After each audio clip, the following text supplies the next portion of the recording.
Jemaat yang kasih dalam Tuhan Yesus Kristus, kita akan bersama-sama membaca dan merenungkan firman Tuhan dalam doa keluarga saat ini. Namun sebelum kita membaca dan merenungkannya, kita hampiri hadirat Tuhan di dalam doa, mohon penyertaannya. Mari kita satu dalam doa. Dengan segala kerendahan hati, kami datang ke hadirat Tuhan, menyatakan syukur kalau Tuhan boleh menyertai kami dan memberkati kami ketika kami boleh berada di dalam kehidupan yang baru saat ini. Sebelum kami memulai seluruh aktivitas kami, biarlah Tuhan ajarkan kepada kami untuk datang kepada Tuhan dalam permohonan, baca dan merenungkan firman-Mu yang sebentar akan kami lakukan. Biarlah Tuhan sendiri yang akan menolong kami untuk kami boleh memahami apa yang menjadi kehendak-Mu di dalam pembacaan dan perenungan firman Tuhan. Berfirmanlah kepada kami siap mendengarkannya. Di dalam Yesus Kristus kami naikkan doa ini. Amin. Bapak, Ibu, dan Saudara yang kasih dalam Tuhan Yesus Kristus, di mana saja berada, kita akan bersama-sama membaca dan merenungkan firman Tuhan. Bagian Alkitab yang akan kita baca dari Efesus pasal 6 ayat 19 dan ayat 20. Efesus pasal 6 ayat 19 dan ayat 20. Saya akan bacakan buat kita semua. Juga untuk aku supaya kepadaku, jika aku membuka mulutku, dikaruniakan perkataan yang benar, agar dengan keberanian aku memberitakan rahasia Injil yang kulayani sebagai utusan yang dipenjarakan. Berdoalah supaya dengan keberanian aku menyatakannya sebagaimana seharusnya aku berbicara. Demikian bagian Alkitab yang kita baca saat ini. Dan yang dikatakan berbahagia adalah mereka yang senantiasa memelihara firman Tuhan di dalam kehidupan sehari-hari. Nah, Bapak, Ibu, dan Saudara yang kasih dalam Tuhan Yesus Kristus, tema renungan kita saat ini adalah ini rahasia. Nah, Bapak, Ibu, dan Saudara, seringkali kita pernah mendengar atau mengalami sendiri ketika seseorang ingin menyampaikan sesuatu kepada kita dan dia awalnya mengatakan bahwa ini rahasia. Atau ketika semua sudah diceritakan tentang hal-hal yang ingin dia sampaikan kepada kita, maka di akhir percakapan atau informasi yang dia sampaikan, dia katakan, tapi jangan bilang siapa-siapa ya, ini rahasia. Atau sebaliknya, ketika kita juga ingin menyampaikan sesuatu yang kita pernah dengar, berita, lalu kepada orang lain, dan itu sebuah rahasia, dan kita memang mungkin saat itu tidak tahan untuk menyampaikannya, lalu kita sampaikan kepada orang lain, dan kemudian kita mengingatkan kepada mereka untuk mereka tidak menyampaikannya lagi kepada orang lain, karena ini sebuah berita yang rahasia. Jangan cerita siapa-siapa ya, ini rahasia. Nah, Bapak, Ibu, dan Saudara yang kasih dalam Tuhan Yesus Kristus, kalau kita cermati ketika kita atau seseorang menyampaikan pendapatnya atau menyampaikan sesuatu dan mengingatkan kepada seseorang ketika sudah menyampaikan berita atau pesan lalu mengatakan ini rahasia, maka sesungguhnya apakah masih bisa dikatakan bahwa itu sebuah rahasia atau sebenarnya memang itu rahasia tetapi mau mengajak orang yang diajak mendengarkannya atau kita mau mengajak seseorang untuk mendengarkannya bahwa itu adalah sebuah rahasia yang hanya dipegang oleh atau dijaga oleh hanya dua orang saja, yaitu saya yang menyampaikan kepada orang tersebut atau orang tersebut yang menyampaikan kepada kita. Tapi biasanya ketika baik kita maupun orang tersebut mengatakan ini rahasia, maka kemudian tanpa kita sadari hal tersebut pada akhirnya tidak lagi menjadi sebuah rahasia. Bahkan kemudian kita ceritakan atau orang lain tersebut menyampaikannya lagi kepada orang lain lagi. Nah, Bapak, Ibu, dan Saudara yang kasih dalam Tuhan Yesus Kristus, dalam bacaan kita saat ini, Paulus juga ingin menyampaikan sebuah rahasia. Tetapi rahasia yang memang harus diinformasikan atau diberitahukan kepada orang lain, yaitu suatu yang memang belum diketahui oleh orang banyak, oleh pendengar pada waktu itu, yaitu rahasia Injil.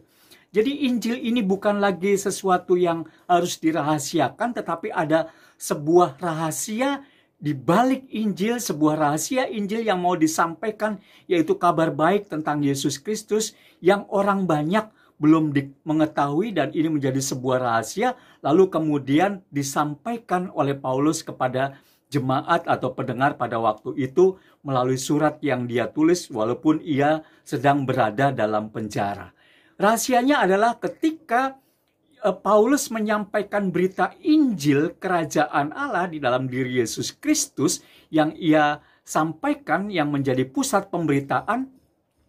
Paulus ingin menyampaikan bahwa rahasianya adalah sekalipun kabar baik, kabar sukacita, kebebasan, keselamatan disampaikan kepada orang lain, kepada orang banyak, dan orang banyak harusnya bisa menerima, tetapi yang didapat oleh Paulus justru sebaliknya. Ia malah mendapat penganiayaan, ia mendapat kesengsaraan, ia dipenjarakan. Tetapi inilah rahasianya. Ketika ia mengalami penderitaan dan mengalami hal yang sangat tidak menyenangkan, justru ada sukacita, kedamaian, dan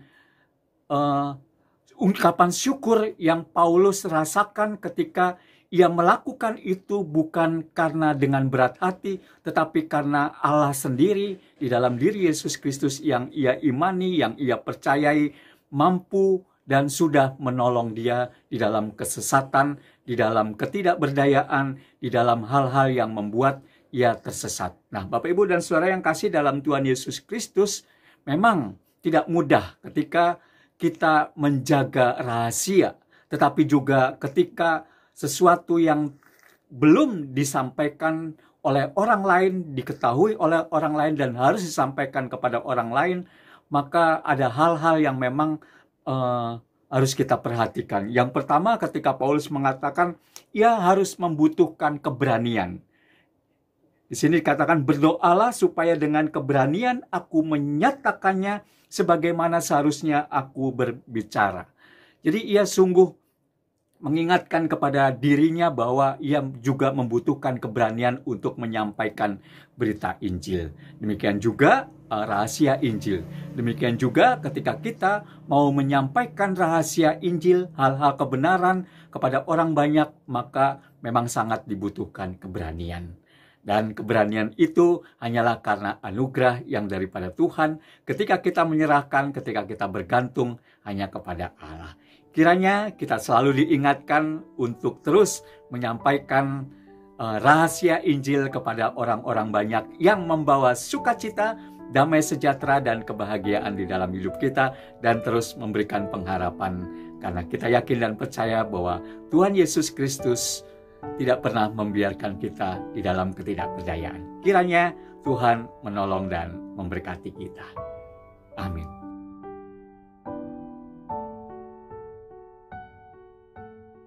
Nah, Bapak, Ibu, dan Saudara yang kasih dalam Tuhan Yesus Kristus, sebelum kita mengakhiri doa keluarga saat ini, mari kita menaikkan doa-doa syafaat. Mari kita berdoa. Kembali kami mengucap syukur dan terima kasih ya Tuhan, kalau kami boleh diingatkan melalui firman-Mu, untuk kami boleh memiliki keberanian di dalam menyampaikan rahasia Injil dan menyampaikan kabar sukacita, kabar baik kepada orang-orang yang ada di sekitar kami, dan juga kebenaran-kebenaran yang patut diterima dan disampaikan kepada siapapun. Biarlah Engkau juga memberikan kekuatan, keberanian kepada kami semua untuk dapat menyampaikannya. Pada kesempatan yang indah ini juga Tuhan, kami bersukacita bersama dengan saudara kekasih kami yang pada saat ini boleh Tuhan berikan berkat dengan bertambahnya usia dalam diri Ibu Ana Agustina Wijaya, Bapak Agustinus Tigor Hartono, dan saudara-saudara kami yang lain yang tidak bisa kami sebutkan satu persatu.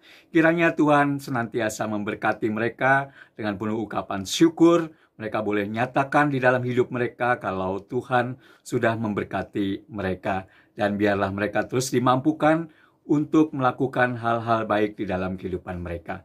Kami juga masih terus berdoa Tuhan untuk situasi pandemi yang masih berlangsung, yang masih terjadi, yang masih kami alami, khususnya di dalam kehidupan kami, kehidupan anak-anak kami, di dalam melakukan proses belajar mengajar, bahwa ternyata masih ada di antara mereka yang harus melakukannya secara daring atau online atau pembelajaran jarak jauh dari rumah mereka masing-masing karena situasi yang tidak memungkinkan untuk melaksanakan proses belajar mengajar secara onsite. Biarlah Tuhan, semua yang terjadi ini boleh mengingatkan kepada kami untuk kami terus menjaga kesehatan, terus mendukung prokes, protokol kesehatan, dan semuanya boleh kami lakukan untuk kesehatan kami semua.